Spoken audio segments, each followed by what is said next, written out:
Welcome to this SEN Snapshot webinar on Special Educational Needs Funding in Mainstream Schools. This SEN Snapshot is about funding for special educational needs in mainstream schools. This includes academies and free schools. What is SEN funding for? The SEN Code of Practice says that school must use their best endeavours to make sure that a child with special educational needs gets the support they need. This means doing everything they can to meet children and young people's needs.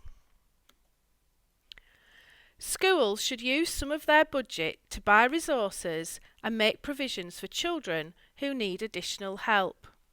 For example, some changes to the curriculum, special equipment or teaching materials such as a sloping desk, special grip pencils, the use of additional information technology such as an iPad or a special keyboard, small group work, support in the classroom, and a base to work in or have a quiet time.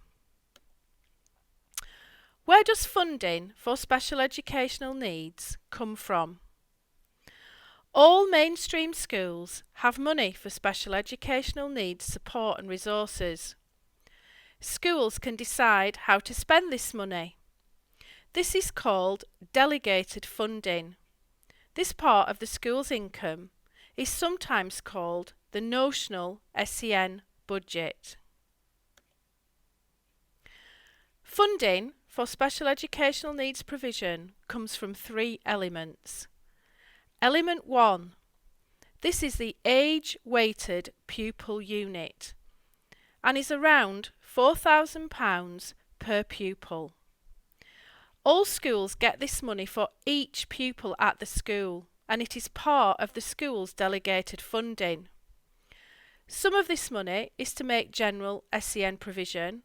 For example, the cost of providing the Special Educational Needs Coordinator, the SENCO, and other resources.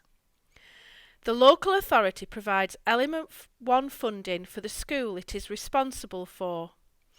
The Education Funding Agency provides the Element 1 funding for academies and free schools. Element 2. This is delegated funding up to £6,000 per pupil to provide special educational needs support that is additional to or different from the support that most other children get. This also includes pupils with education healthcare plans. This does not mean that the school will spend £6,000 on every child with SEN. Some will require less help and some may require more. Your school will have an SEN budget and further information is contained in the local authority local offer. Element 3. This is top-up funding of Elements 2 and 3 and is given to settings via an education, health and care plan where it has been assessed that there is an exceptional level of need. This top-up means that the funding is on top of Elements 1 and 2.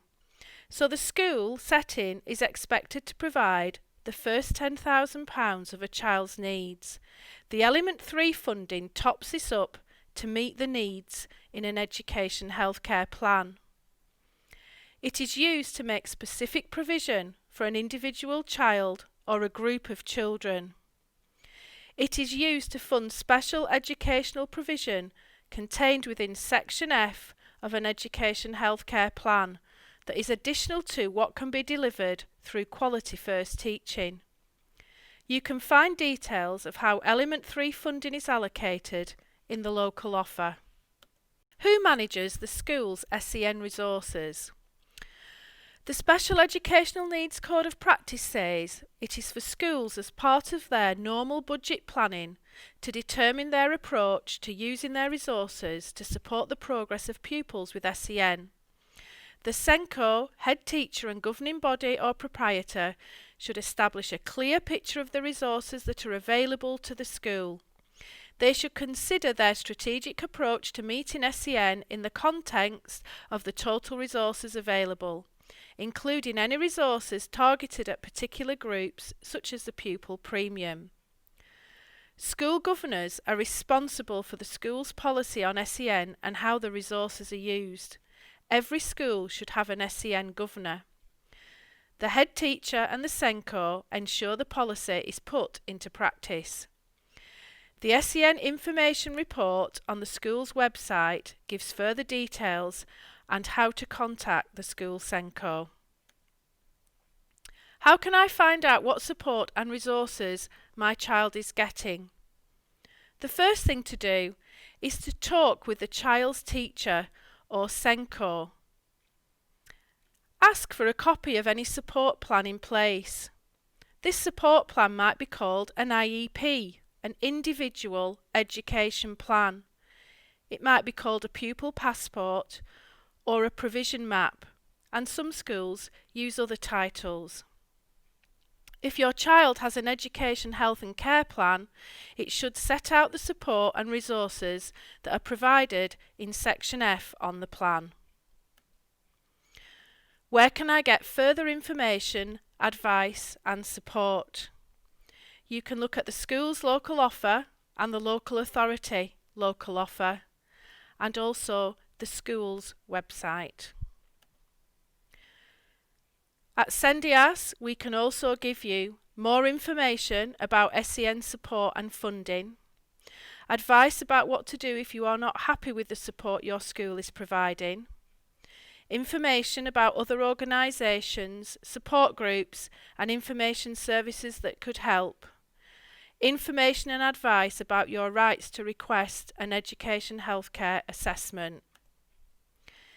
If you have enjoyed this webinar and found it useful, please complete the feedback form on our website. Thank you.